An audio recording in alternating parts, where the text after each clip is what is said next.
Oh, good golly. Look at what's happening here. It's Monday night. The birds are singing. My window's open because it's hot. It's hot today. Not as hot as it has been, but it's not cool. And so you might hear some birds. You might hear some people putting their bins out. Who knows? It's just that kind of night here on the Toronto Beer Podcast. Now check out my buddy Rob Currie.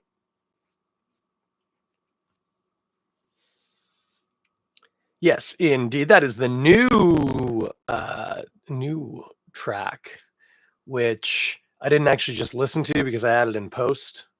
Sorry, the lighting here is getting me a little crazy. Nope, nope. Maybe? Better. Much better.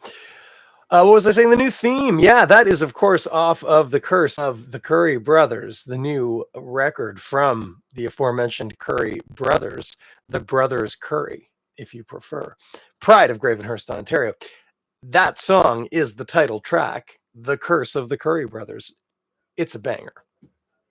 Very pleased. Oh, can you hear that? There's people walking by my house talking. I'm going to have to close this window. 1 second.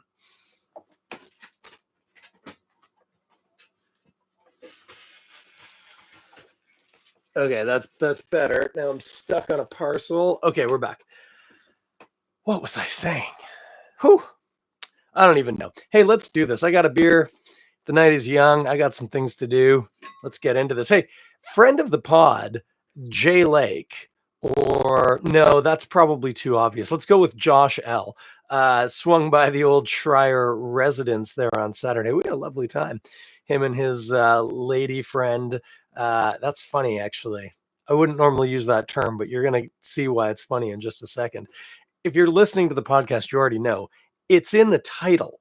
Anyway, swung by, and he'd been by a couple of breweries, including Elora Brewing Co. He picked me up a few beers, including Lady Friend IPA. Amazing.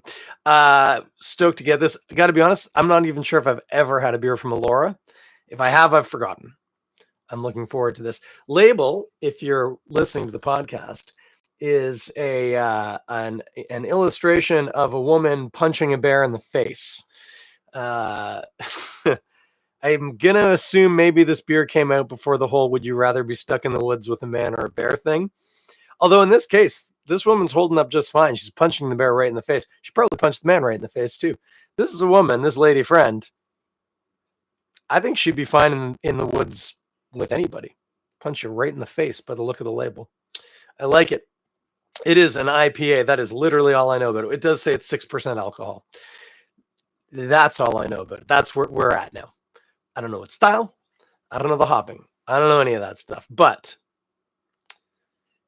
Ben says you can't hear them on the ground. Well, I'm glad to hear that, Ben. I've also closed the window, so now nobody can hear them. Yep, let's get into this. Lady Friend IPA, Elora Brewing. There's like a big concert festival in Elora, isn't there? Isn't that where Riverfest happens? Can one of you young people who knows things tell me this? Oh, kids at home. Speaking of young people, sorry. Doing the pour for the kids at home. This is hazy. This is a hazy IPA. It's not labeled a hazy IPA. And what did I decide to call him? Josh brought me a labeled hazy IPA from Elora as well. This one not labeled that way, but it sure came out of the can that way. It is hazy. Yes, it can be hazy. That was a very forced can pun. Ooh. Oh, the nose is very tropical. Oh my good golly. What is that? That's it's not mango. No, it's okay, here's the thing. It's not particularly citrusy, which is a little caught me off guard. Oh, the big ones, green on the outside. Oh, papaya. That's what this is. Seriously. I get it. It's garbage day tomorrow, but do we really all have to put our bins out right now?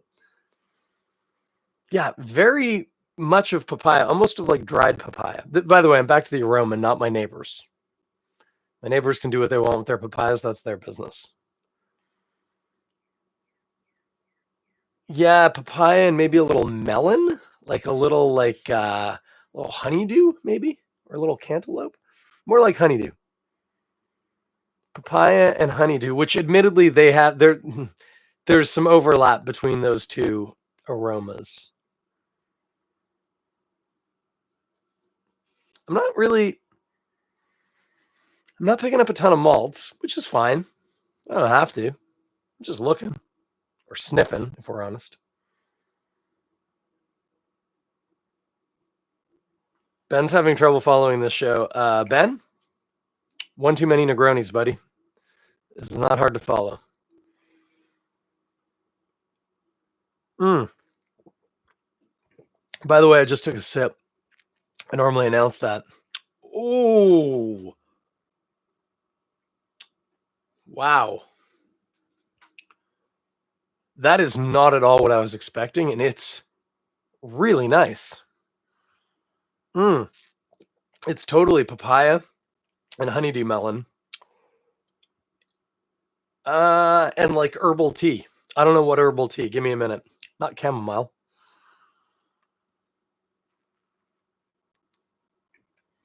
My brother says the real papaya is the friends we made along the way. Ain't that the truth? No, the real papaya is in this glass. This isn't a fruit beer, is it? It's almost that papaya-y. It doesn't say it's a fruit beer. This is really papaya-y. Papaya. I don't know how to make that cool. Papaya-like. It's papaya-like.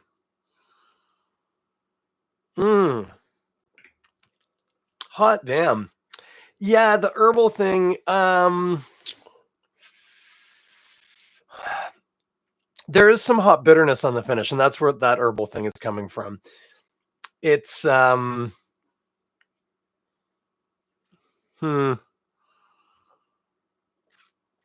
what's it remind me of?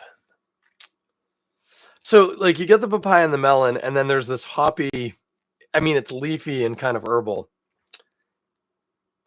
Maybe I was just thinking herbal tea because the papaya was kind of giving me a celestial seasonings thing.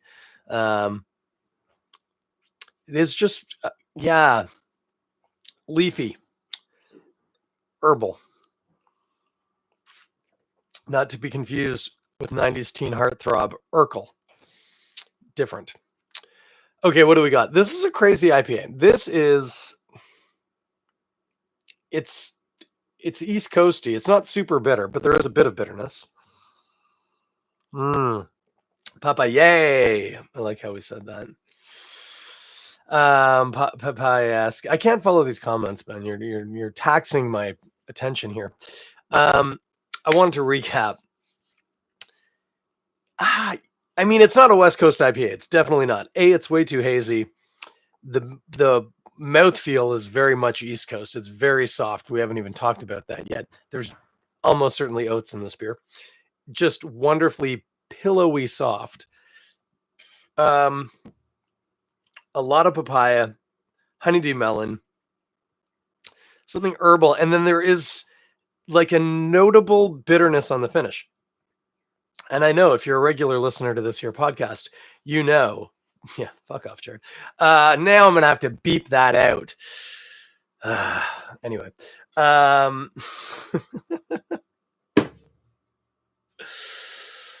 the original East Coast IPA is heady topper, and it's bitter. And this is bitter. It's still East Coast with notes of a red tropical fruit and honeydew. This is a really tasty IPA. I want to read the can. I mean, again, lady friend from Elora Brewing. If you're just joining us, I don't know who is, but if you are, oh, this is interesting. The pairings are images, which in my low lighting, I got to turn to my ring light. I don't know what that oh, sorry, that's a chicken. It's a chicken. Hang on. Focus. I can't do them for both cameras. It's a chicken. I'm pretty sure that's a chicken. And then that's not a balloon, it's a fish. And then that's dice. Oh, no, it's cheese. And that's a campfire. No, it's Oh, it's a barbecue. It looked like a campfire with a bowl on top. It's a campfire. I mean, a barbecue. Chicken and fish and cheese and barbecue. That's what the pairings are. I mean, I kind of respect Elora Brewing for doing it that way, especially because I'm going to assume that they always do it that way, and so those are consistent. It was a real journey. It says, drink fresh, don't age. Agreed with that. Best served with friends. Well, Toronto Beer Podcast listeners, you are my friends, and we're enjoying this together. I'm enjoying it. I don't know how you feel. By the way, it doesn't say anything else about this beer. It does have water, malted barley, wheat, yeast, hops. Oh, there isn't oats in here. That's incredible. This is just from the wheat. I would have sworn that mouthfeel, the density. Ooh, hot damn. They do say handcrafted in Elora, where two rivers wind, nature abounds, and art flourishes. That sounds nice. We hope you enjoyed drinking this IPA as much as we enjoyed making it. Well, I don't know how much they enjoyed making it, but I do enjoy drinking it. And also they say, don't be a dummy, please recycle. It's good advice. Don't be a dummy, kids. Please recycle. Elora Brewing, happy to make your acquaintance. This is delicious. This is a really good IPA. There's no but. I know that sounded like I might have been about to say but. There's a hypothetical but. And it's a stupid, pointless hypothetical but. I got a little pop of that melon, and it is definitely honeydew. I bet if this beer was warmer, that might get a little cloying. But at this properly chilled temperature, it's really nice. This is a really good IPA. Very surprising. Again, like I don't taste any citrus in here at all. No peel, no juice, no pulp, no pith. Not a lemon, not a grapefruit, not an orange. Also, by the way, I noted at the beginning this is 6%. It does not drink like a 6% IPA, but it is very much in that East Coast style. Quaffable, drinkable, to use the term that Stephen Beaumont hates, because it's liquid and you can pass it through your mouth and down your throat. Thus, it's drinkable. But it's the sort of drink that makes me want to drink more, and I'm going to right now.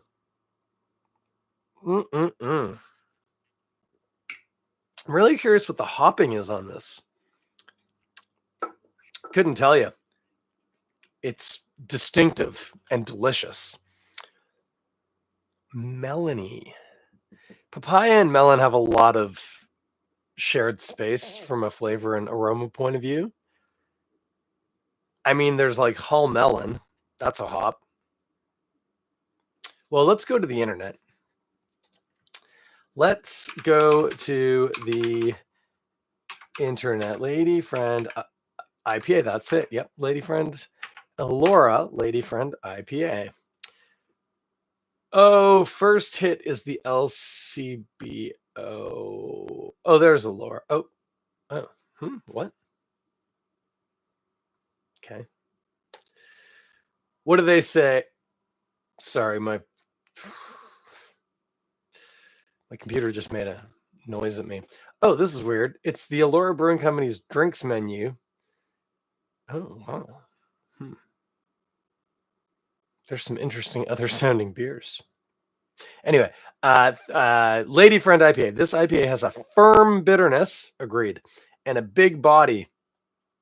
A very soft body. I don't know if I would have said big, but I don't know what we're... Anyway, let's not split hairs. It has a delightfully creamy body. It has bold notes of sweet papaya. Absolutely. Ripe melon. It's like I was here to begin with. Young spruce tips. Interesting.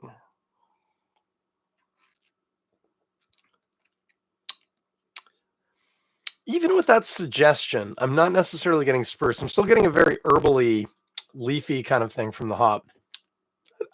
Hey, taste is subjective. I'm not disagreeing. I'm just saying I don't get it. Balanced with a round, multi-character and firm bitterness. Round multi-character. Again, the body's quite soft. I don't get a ton of malt off of it. It doesn't say what the hop is, by the way. If anybody from Elora wants to get in touch and tell me what the hop profile, the hops used is what I'm looking for. What hops were used in the making of this beer, friends? If you know, please let me know because I'm very curious. It's really delicious and very unexpected in a really nice way. Now, they gave us some, they said with these little logo-y guys, some suggestions, some pairings. Chicken, fish, almost said dice again. It's clearly cheese. The question is that a blue cheese or a Swiss cheese? Because it's got dots on it. I'm going to go with Swiss. This is probably not a prime candidate for a blue cheese, at least not a typical blue cheese. If you got an atypical blue cheese, it might. And then they said barbecue. And by the way, all of them together might be a bit much. Jared is really grinding my gears tonight. He's guessing Citra. I actually honestly wouldn't be surprised if there wasn't Citra in this particular IPA, which is part of why it's confusing the hell out of me. I feel like my world has been torn apart. It's delicious. What would you actually eat with it? Okay, so I mean, I always kind of say like tie with these New World IPAs, and that's funny, the East Coasts. Because with the papaya, especially, you know what this would be really good with? Not a Thai curry. It would be delicious with a Thai curry, chicken or fish, which you could prepare the protein. You could prepare the protein. Why am I saying protein? It's protein. What the hell? You could prepare the protein on a barbecue and then put it in the curry if you wanted. No one would judge you. What I was actually saying, though, was actually what this would go really good with is, have you ever had like the Thai dessert that is coconut sticky rice with mango on top? If you have not, allow me to describe this to you. You take roughly equal parts of coconut cream and palm sugar and you mix them together. And it creates like a very rich, creamy, sugary syrup. And then you mix that into Thai sticky rice, which, to be fair, that's not something most people have access to on the reg. You can buy the stuff, and there's different ways of preparing it to make it sticky rice. Top secret, you don't cover it in water and boil it in a pot. It has to be steamed, which is challenging with rice because they're really small. So you got to steam it in something. Anyway, you typically use some sort of a strainer, or in the traditional preparation method, it almost looks like a metal carafe that has in the wide top part a bamboo steaming vessel that the rice goes in. Anyway, the point of the story is when it comes out, it's beautiful, clumpy, sticky rice. You then take that, mix it with the coconut sugar solution, and then you top it with fresh, sweet mango. A, that would work amazing with this beer. B, it would work even better if you substituted papaya for the mango. The dessert would still be delicious, and then you would really be ringing this beer's bell. But because this beer does have an assertive bitterness, it would keep up with the sugariness of the dessert. Add on top of that the creaminess of the coconut and the nice density of the body. I think it's a real winner. In a completely unexpected way, as everything about this beer has been for me tonight, its pairing is a dessert, a Thai dessert.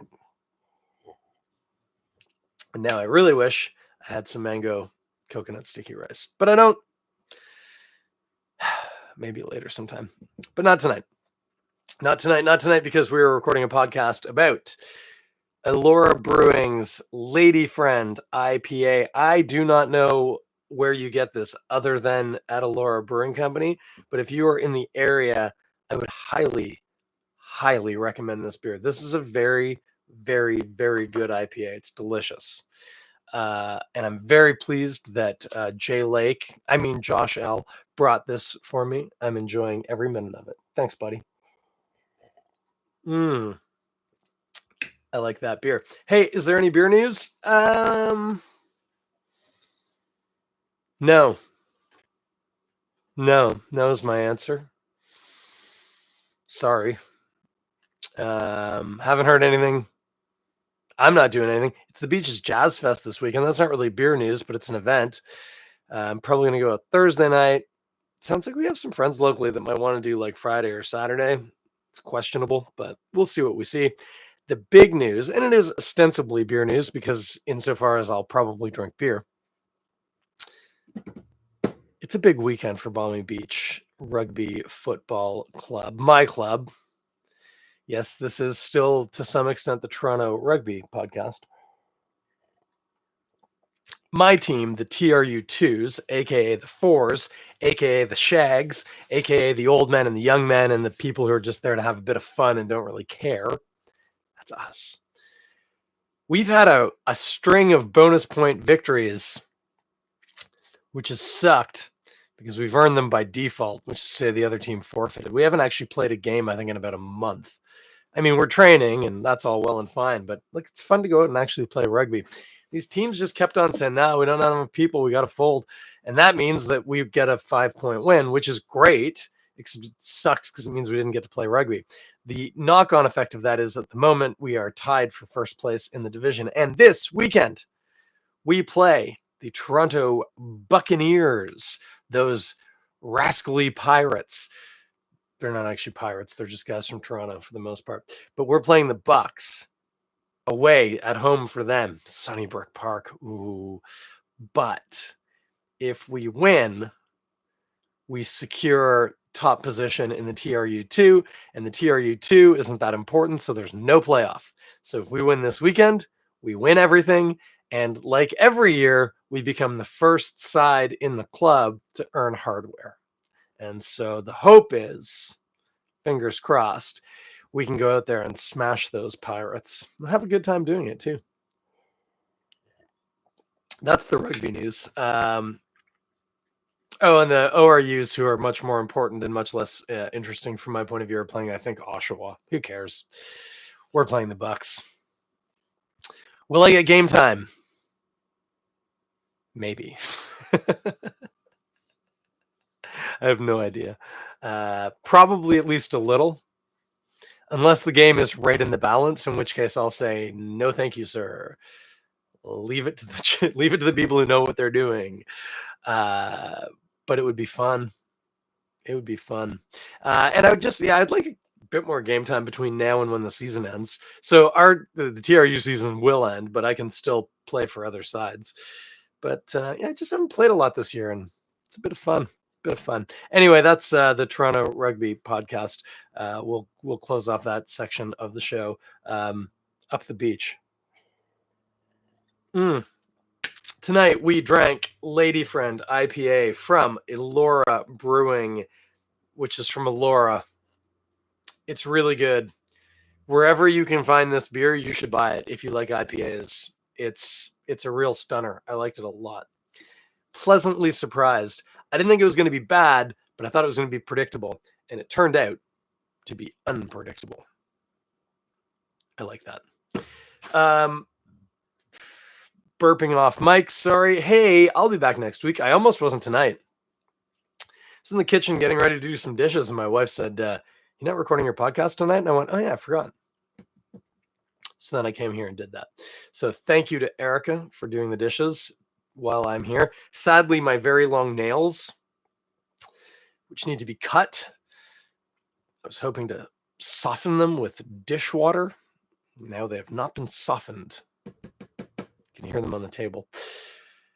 I'll have to find another time to cut them, but you don't need to hear that. Why am I even discussing this? I just want to drink more of this IPA.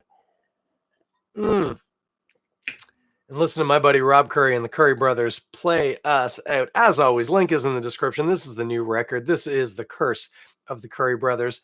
And if you thought Link Raygun was a banger, hold on to your bangers and mash.